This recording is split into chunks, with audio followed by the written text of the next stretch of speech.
Welcome to the 10th conversation of the Cooley account. This is a good one. Bob is tipped off that there's a hit on his head, which is the impetus for him turning on the first ward. We also discuss a cold case, and through some investigation of my own, I find out the case isn't so cold anymore. Then the conversation turns to Bob's involvement with the Chinese mafia in Chicago and New York. I hope you enjoy this one. And a reminder, please make sure you follow us. More episodes are forthcoming. This will ensure you know when new conversations drop. Thank you. Here we go. Conversation 10. So Bob, the Alderman trial is done. You've elevated your status. Work is booming. You've cemented your position in the first ward. What are the events that lead you to try to separate from these people and the first ward? Well, one of the major events that changed everything, I get a call from Marco, to meet him over at the club. And I'm assuming it's just to get paid on some of the gambling cases he gets me, because he was getting me 2-3 on the average 2 or 3 a week. And what I would do with him is, no matter what the case was, I would charge $1,000 a case. And it worked out great for me, because I would go into the court and usually be out of there in about 15 minutes. But, even if I had, 2 or 3 cases, I'd walk in there, and a lot of times they'd dismiss them because I knew the policemen. These guys were all good friends. And most of the time when they made the arrest, they didn't have a proper warrant, or the warrant was faulty. And they would indicate that to the prosecutor, and a lot of my cases would be dismissed. And sometimes, if there was a hearing too, it wouldn't take long. How serious of a crime were these gambling crimes? So, on average, give me on average what one of these crimes was and what it looked like you were doing. It was these bookmakers that they would raid the house where they were, or in some cases now, these guys would get motel rooms, a different room. Sometimes they'd be following these guys. They knew who the major bookmakers were. There were 2 gambling units, that worked separately. And but again, I was good friends with all of them, and with the sergeants and with the patrolmen, because I've been going to their parties for years as a policeman, and even afterwards, I would go to a lot of their what they call ship parties. And getting back to what happened this particular occasion, I meet him over at the club. He says, "Let's take a walk." And a lot of times we would walk out when we would talk about certain things, because they were, even though they had the club swept, for bugs, they were always, on major matters, they would go outside and walk around the block. Well, in this particular case, we start walking around the block. I had already agreed to handle a extortion case with Frank Ranella. Frank Ranella, Nick Bolahanis, and Donnie Scalise had been charged with extortion when they were hitting somebody for street tax. Nick, the salesman, who was a bookmaker and who was also booking out at the racetrack, and who also had a card game. He was complaining because they hit him for a 3rd time when they found out he was booking over at the racetrack. He was complaining about having to pay, I pay. I remember listening to the tapes. He was wearing a wire. The FBI had put a wire on him, and they wind up arresting these 3 people. And I had agreed to handle the case. I didn't want to work with Eddie Jensen, but they pressured me, and eventually I agreed to do it, because Ranella wanted me to represent him. He was I knew Frank for a long period of time. He was a hitman himself, and he was a collector himself. As we're walking around the block, Marco tells me, he says, "We're going to, you don't have to worry about the case." And I said, "What do you mean?" And he says, "We're going to kill him." And when he said that to me, it just totally caught me off guard. I mean, I had heard these people talking about other killings and whatever when I was at the clubs and when I was running around with these people, and but it had nothing to do with me. But in this case, it just really caught me off guard, and I said, I wanted nothing to do with something like that.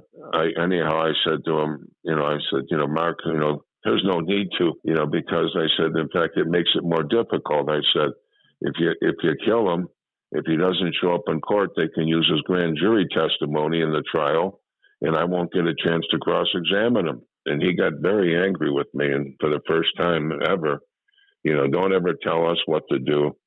He says to me, "Nobody wears a wire in us and lives to talk about it." And as we're walking along, I'm thinking it's just bullshit, because he's supposed to be in witness protection. And I figure he's just bullshitting me. Well, that same night, I'm out with Johnny DiArco, with the senator. I'm double dating with him. In fact, we went to see a movie with our girlfriends over on Michigan Avenue, and I hear on the radio somebody was shotgunned out in Elmwood Park. It turned out they wound up killing him in an alley about 2 blocks from where we're walking. When I heard that, I'm just really not in a great mood and all. I'm just, what the hell? Because if I had realized that they had the capability of finding this guy and doing it, I would have found some way of warning him. There's no question. I would have tried to find some way to warn him. But I just thought they were just talking. He's in witness protection, but they're able to find out where he is regardless. Yes. These people, through the first ward, we had contacts. I say we because I was a part of it for about 2-3 years. I find out we had contacts everywhere. I mentioned before in the MCC, we had contacts there. When I say contacts, people that would do our bidding. Eddie Jensen had somebody over there in the MCC, Metropolitan Correction Center, that could get our people assigned anywhere to the jails. In fact, he told me when I was representing Frank, don't worry about it. And he told the clients that if you do get sentenced, we'll send you up to Oxford. He had some woman over there that was doing all the assigning. And as I said, we had contacts. These people, Marcy and company, had contacts in the federal system that would do their bidding. And that's why there's no way in the world I was going to go into witness protection. I knew they'd put a big number on my head, and they put $1 million on my head. And they had contacts throughout the entire federal system. They had ex-U.S. attorneys that was in their pocket. And as I said, I didn't realize it until this happened. And as I spent more time, with Pat and those people, especially on those rides in the limousine every Thursday, when I got invited to go along with that, I would hear all kinds of conversations where they were able to fix things in the federal court. Wait, I don't know about these Thursday rides in limousines. That's a new development. Tell me about that. Every Thursday, Pat Marcy, there would be Ben Stein. Ben Stein was and again, talking about their power, Ben Stein was the head of the janitors union. Among other things, they had the janitors in the federal building. They had the contract for the janitors in the federal building, so they had access to all the offices up there in the FBI headquarters. Ben Stein was a multimillionaire. Every Thursday he would come to counselors.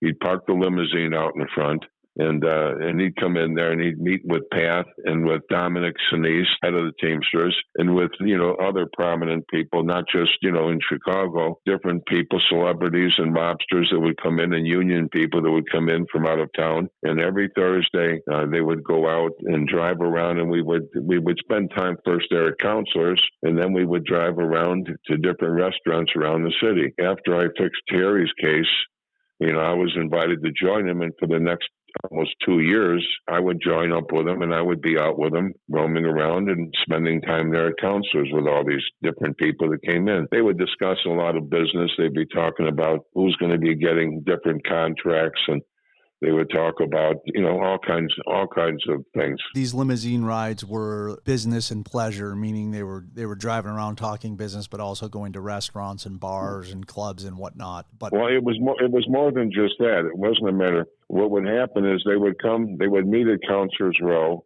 and Pat would have things set up, during anywhere around the election time. There'd be all the election people in there, and these different people would come to counselors prior to the elections. And even a day or two before, where they would talk about, about different things that, they were going to do, fixing the different elections. And they would discuss, who was supposed to be named the judge and all kinds of other stuff. You were included because you had crossed the threshold after the Alderman trial. Were you advising them in that? Were they asking you questions legally? Like yes. So you were there as a legal counsel. And as part of the inner circle, First Ward, because by now, what I managed to do within a very short period of time was put myself in a position where I became personal friends with a lot of these different departments and all kinds of others. And I did that, as I said, by meeting these people during the elections. While the on the election day, but there were no other lawyers involved with them. It was just mainly the mobsters and the top politicians there. Back to this Ben Stein. Ben Stein was the head of the janitors. He was the head of the janitors. So he's a very powerful guy. Was Ben Stein special in some certain way? And do you know that the janitors union, as you mentioned, they have the contract for the federal building, which of course is kind of brilliant in a way if you're the mob. What was there discussion specifically if they needed something out of the federal building or they needed information, or were you privy to that? Meaning, did Marcy say, hey, can you get the file from the FBI building via the janitor? Did it ever get that granular? They never talked like that. I know exactly what's going on when they're doing things, but my point is, I know that the janitors union, his union, had the federal building among other contracts. They had the contracts for all the government buildings. They had the contracts too for 26 in California, for the courthouse. They had all those contracts, and it was publicized, the fact that they were mobbed up, and yet they're able to do all this.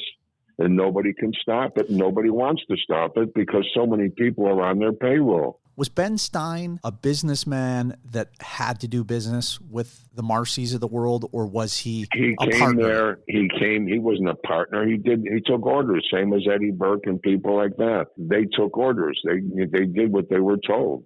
It was interesting, too, following up with that. Ben Stein always had his girlfriend with him. And I was the only other one who always had a girlfriend, but nobody else had girlfriends. Pat didn't bring girlfriends. None of these politicians brought a girlfriend.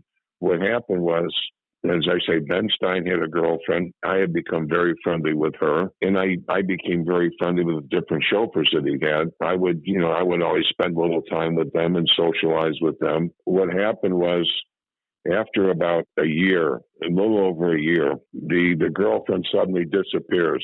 What happened was Ben Stein was married. This was his girlfriend. He was keeping her in an apartment over there on Michigan Avenue. And when he broke up with her, she wanted like $50,000 along with whatever else, or she might do some talking. So they wound up killing her. One of the chauffeurs was the one that wound up killing her. Is this public information? No, it wasn't. It's not public. I knew it because, I talked with the different people that were there. Would this be considered today a cold case murder? Was it solved? Was it in the media? No, no. The one that killed him, I can't think of his name right now. What happened was he was a police detective. What he did was he invited her to a sandwich shop over there in Rush Street, from what I was told, just listening in. I mean, nobody came to me and said it. I was there when they were talking, when certain people were talking about what happened. He took her for a boat ride and she never came back. That's why they never found her body. They, a number of times they thought they found her body because she apparently was dumped out there in the lake. So the driver was also a police detective and was CPD, and this individual was also a hitman.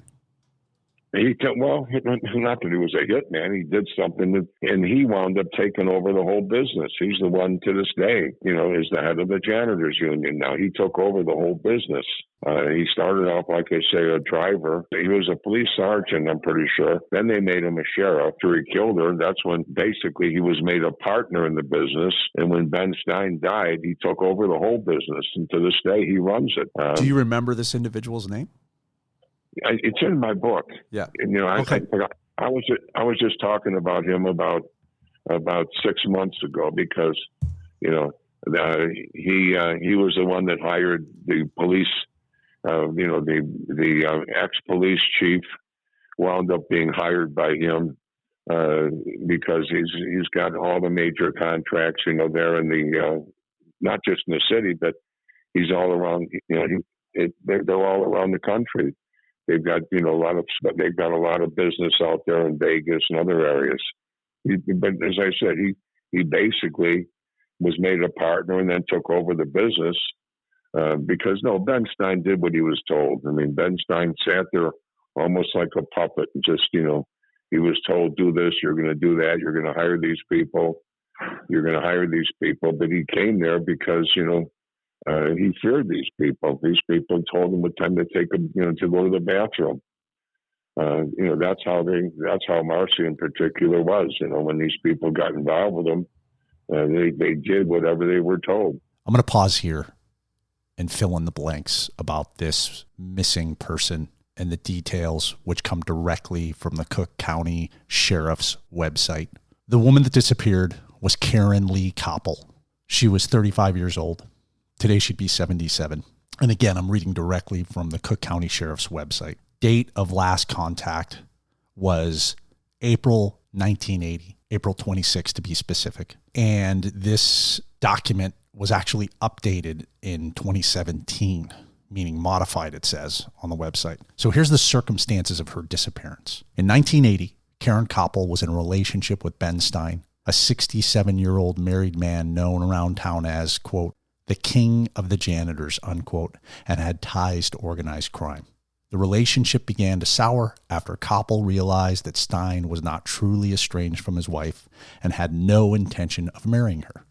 It was during this period that Koppel became pregnant and was coerced to undergo an abortion. Shortly afterwards, Koppel began making wild accusations about Stein and demanded a large financial settlement to let things drop. Stein asked a longtime friend, then Chicago cop Richard Rick Simon, who moonlighted for Stein's firm, to help amicably resolve things, according to police records and interviews. Simon met with Koppel at Flapjaw's Saloon, 810 North Wabash Avenue, the night she disappeared. According to published reports, Simon offered Koppel $10,000 and the free use of a Lakeshore Drive apartment in return for her agreement to exit quietly. Koppel has never been seen since this meeting.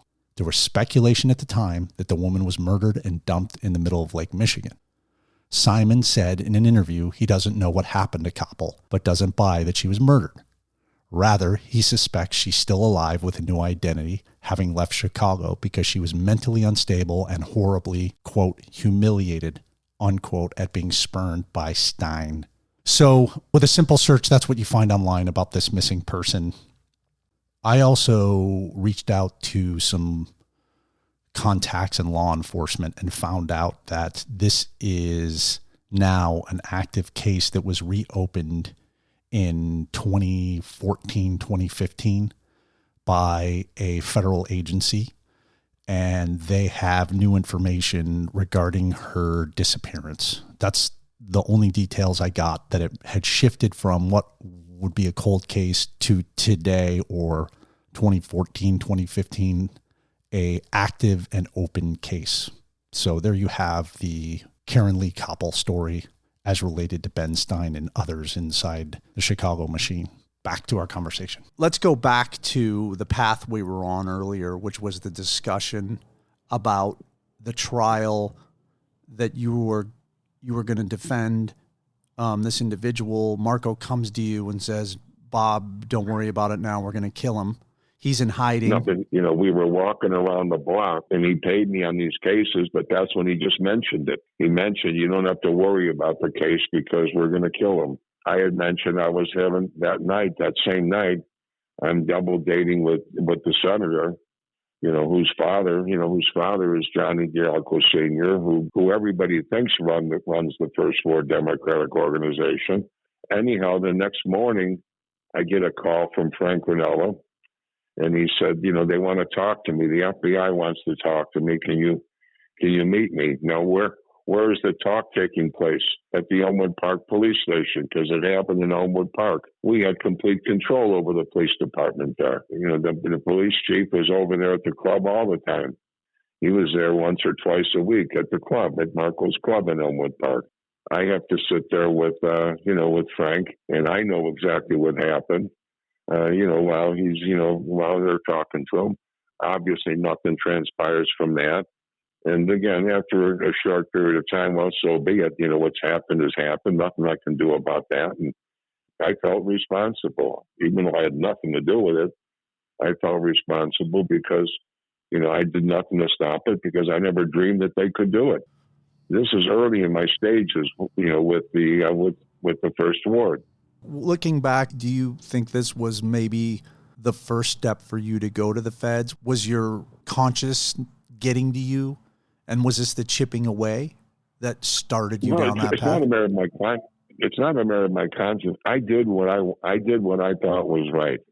And, when I say what I thought was right, the system was absolutely, totally corrupt from the time before I got involved with it. I would only do certain things on myself. I refused to do certain things. I told you from the start, I refused to give them, information on people. I wouldn't handle certain people. I wouldn't handle certain cases. I just wouldn't do things I didn't want to do. So I never felt guilty about anything.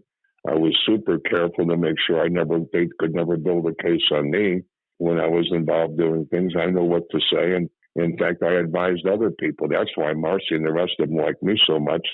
I advised them on ways to keep from being indicted, and I told Pat and I told the different other mobsters, and I explained to bookmakers how they could avoid being arrested. But anyhow, probably about a month or two after all this happens, I'm in federal court. We're involved in motions. We're involved in a pretrial motion on the case. And while we're in there, Eddie Jensen is cross-examining one of the FBI agents. And I'm listening to him. And while he's doing it, the agent had talked about Frank Manella in particular. He had mentioned that, they stopped him on the street and they talked to him, or they stopped him and got him into the car and they talked to him. And Eddie Jensen is cross-examining him.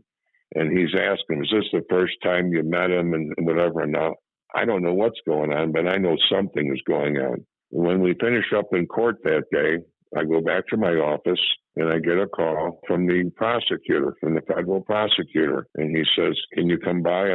There's something I want to tell you. So the courthouse was only about 4 or 5 blocks away, was over there on Dearborn Street. So I go over there and he says, it's going to come out tomorrow in court that Frank Manella had been an informant with the FBI years before on some narcotics matters. And the moment he told me that, I knew that they were going to kill him, because Eddie Jensen was involved in the case, and I knew Eddie would go and tell them right away. He had given information on a number of people that wound up getting killed. And that was one of the reasons why I despised him and didn't want to work with him. I go back to the office and I called Frank and I just said, are you at home? And yeah. And I said, I'm going to be stopping by. I want to talk to you. And I drove over to his house. He lived up on the north side in one of those 2-story apartments. When I walk in there, I said, Frank, it's going to come out that you were an informant.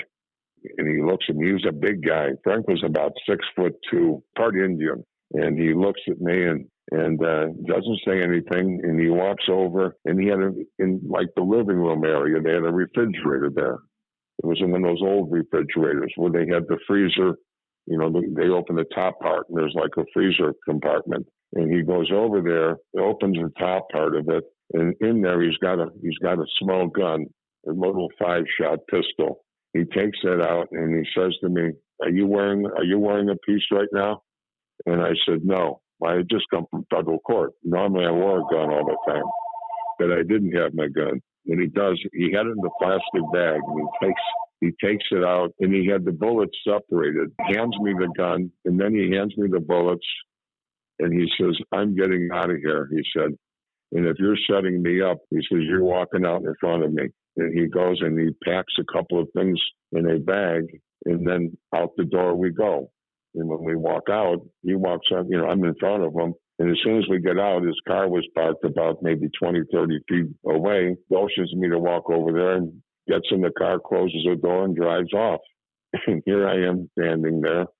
And, had no idea, how serious these clowns would take it. I leave. And in fact, I wound up afterwards that night.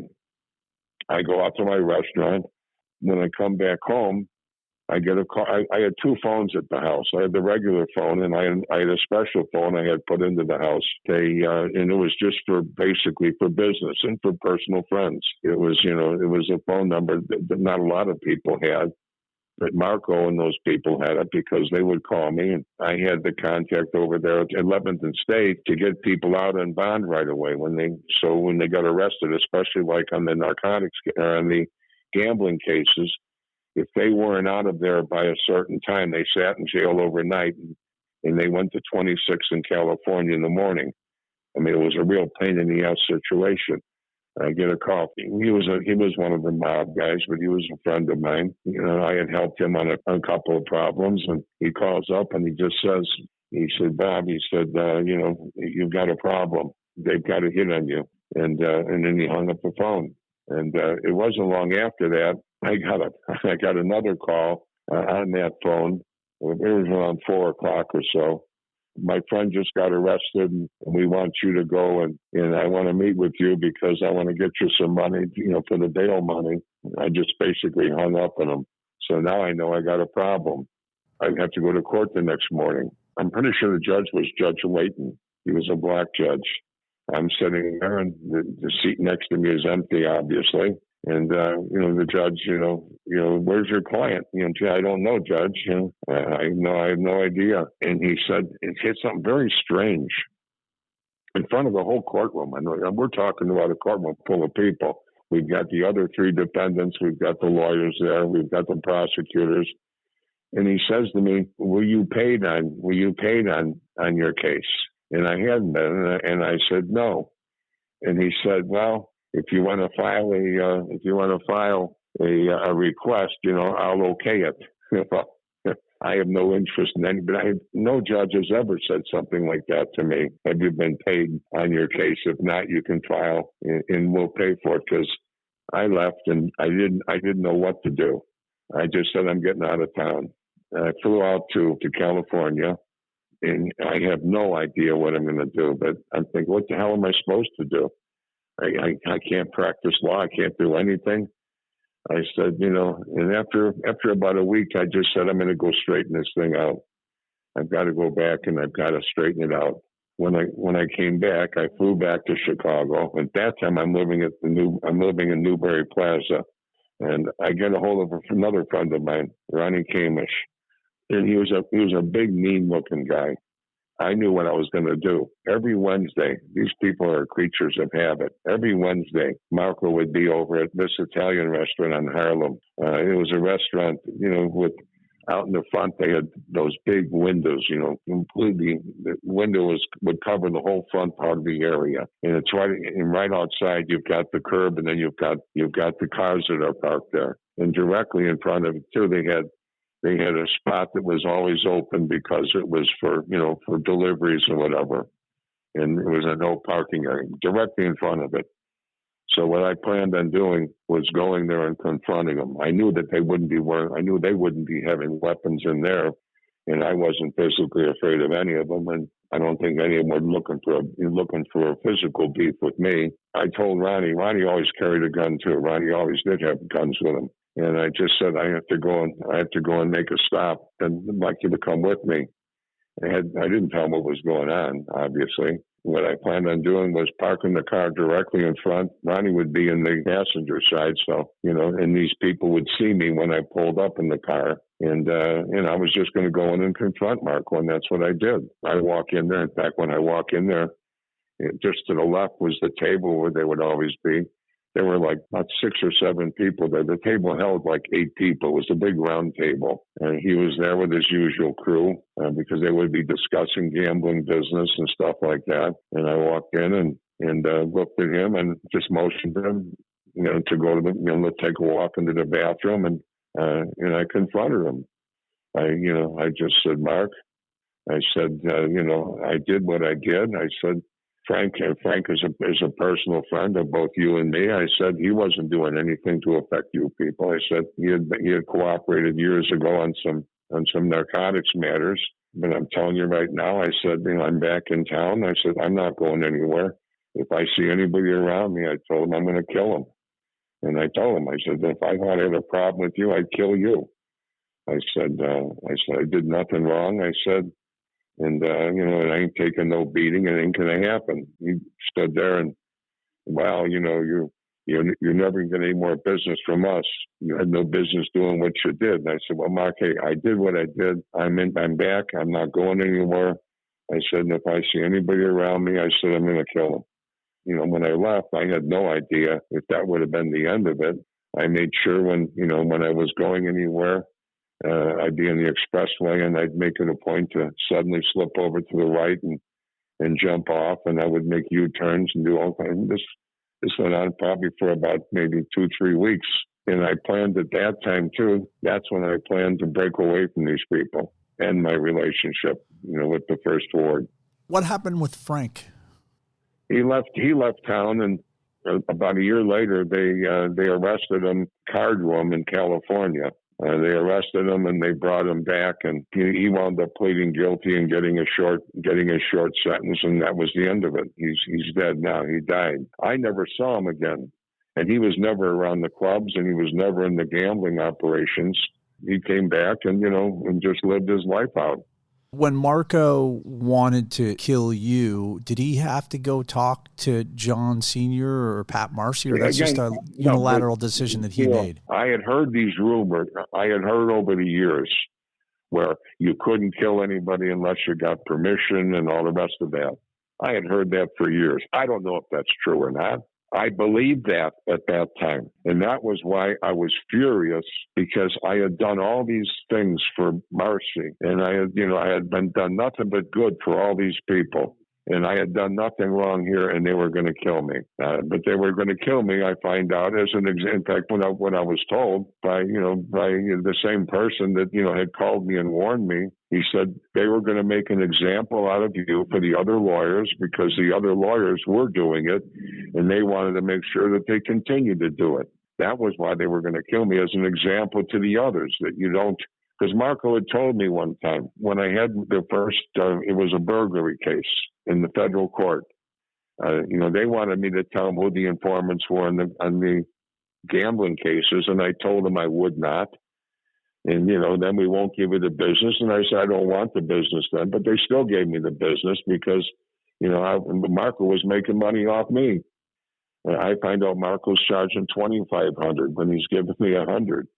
Some of these people, after I would represent them, I would see some of these same people out at the clubs I'm going to out in the west suburbs. And now I wind up gambling with some of them, but I wind up when we come to you ourselves. And I said, sure, why not? Well, we just weren't sure if we could. But I find out Marco's charging $2,500 from all of them. That's why he's sending them to me. He's making $1,500 every case. I assume that they're doing certain things, but that was why I wanted nothing more to do with the first ward. From what I've heard, you can't break away from these people. So I had to have a reason.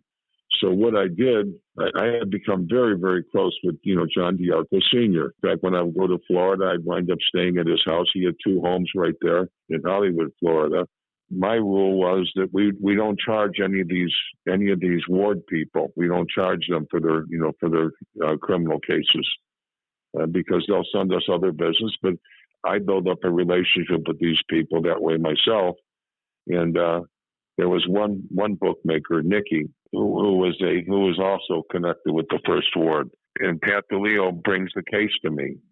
Pat says, he got arrested and it was a gambling case, and I met with him and went up there and got the case dismissed and went about my business and never charged him. He was with the ward. He was a ward captain. Probably about maybe 3 or 4 months after this, and I told you Johnny would have these benefit parties, even though nobody ran against him. And if somebody did, it was somebody they picked to run against him. There was a benefit party for Johnny at the Ambassador East. And when I'm there, I bump into Nick. Nick sees me there, and he's with somebody else. And he says, this is Bob Cooley. He's a terrific lawyer. He said, but boy, is he expensive. And the moment he said that, I knew what happened. Patty was the one that, DeLeo was the one that referred, that brought him to me. Patty charged him and didn't tell me, and he wasn't supposed to, and he pocketed the money. So Patty happened to be at the same party. There were probably 300-400 people there. And I walk over to him, Pat, hi, let me talk to you for a second. And I said, Nicky over there told me that, in fact, I said to Nick, I didn't charge you that much. And he says, what, $1,500? He said, no, to me, $1,500 seemed like a lot. Because I was there maybe 5 minutes with him and walked up and walked out. And I said, he tells me that he gave you some money in the case. And he goes, oh, gee, I don't remember. I said, Pat, he told me he gave you $1,500. And, and he says, okay. He says, and he had money in his pocket. And he says, I'll give you some. I said, no, Pat, you'll give me the $1,500. And I said, then don't do that again, Pat. It's just not the right thing to do. And this is Senior's son-in-law. what I did was I used this. This happened months before, this last thing. When I got a hold of Johnny, I went to see Senior, and I said, John, I'm gonna break off the partnership. What do you mean you're gonna break it off? And I told him, I said, Patty cheated me on a case, and I said, I just don't want to work with anybody that I can't trust. What do you don't want to? What are you talking about? You don't want to do that, And I just said, John, I'd like to just end it. That's all. And that was my excuse for breaking away. But I had already been contacted a couple of times by other people who wanted me to open up a law practice with them. The alderman there from the 41st Ward, he had been after me to open up a law practice. He was a lawyer, and he was after me to go and work with him. What worked out great for me after I ended that, I didn't broadcast the fact that, that I'm ending my relationship with the First Ward. I made like everything is still fine. I would be in counselors once in a while, but by now I had moved out to the suburbs where I could better protect myself. I didn't know for a long period of time if they were still going to try to kill me. I didn't know that. Did you move your residence to the suburbs or just your place of work? Oh, yeah. I bought a place in Indian Head Park, and I opened up a practice there. And a lot of people still thought that I was interconnected with the First Ward. That was a clean break. You just said, hey, I'm done. This is the reason why. You moved your operation to the suburbs, but you still have this feeling you don't know what's going to happen. I still didn't. I still didn't know. That was why it was. I mean, you can check the dates because the Frank Winella case was at a certain time, and that's when I broke away. And now it was a period of time. I suddenly, because I'm in counselors all the time, I'm friendly with those people there. I'm friendly with the owners, and I was down there, and I was still always sitting at the First Ward table, even though I had broken away and nobody else is allowed there. These guys didn't know I had broken away from them, and whenever I was there, if the alderman was gone, if Pat wasn't around, I would be there at the table. That's where I would still be. Oh, so now I get a call from Fred Roti. I saw him when I was there. When I was in counselors. And I'm walking through there, he calls me over, and he says, Bob, I want to talk to you. Can we go over to a different table? And he said, Pat wanted me to ask you to handle this one case. He's got a case, Lenny Chow. It was the Lenny Chow case. He said he's got this case with somebody who's charged with murder from Chinatown, and he wants to know if you can handle it, if you can take care of it. And he said, there's a Chinese guy, Wilson Moy, who's like the mayor of Chinatown. I want you to meet with him. He says, Pat wants you to meet with him, and don't tell him that you're connected with us, and don't meet him here. Meet him someplace else and talk to him, about possibly representing these people or whatever. And I said, okay. And I said, what should I charge him? And he said, well, see if you can get $25,000. But again, don't let him know that you're in any way connected with us. He gives me his phone number. I call him. And when I meet him, I find out there's 3 guys charged with murder. They were up on the balcony there at what they call the Chinese Palace at 22nd and Wentworth. From the balcony, they shoot this one guy. The guy winds up dying. He died about maybe 3 or 4 months afterwards, but they get charged with murder. They're all from New York. Lenny Chow and 3 others. I think 2. Yeah, there were 3 others. Let's end this conversation here because we're about to leap off into another crime world, which is that of the Chinese mafia and Chinese organizations inside the United States navigating in Chicago and on the East Coast in New York and Boston. Bob's going to start discussing his journeys to the East Coast and defending some of these characters inside the Chinese mafia. Thanks for listening. The next episode is going to drop rather quickly within the next week. Follow me on Twitter. It's Neil Edelstein, NealEdelstein. And please provide feedback. We're always open to listening to thoughts, comments, criticisms about what we're up to. Thank you.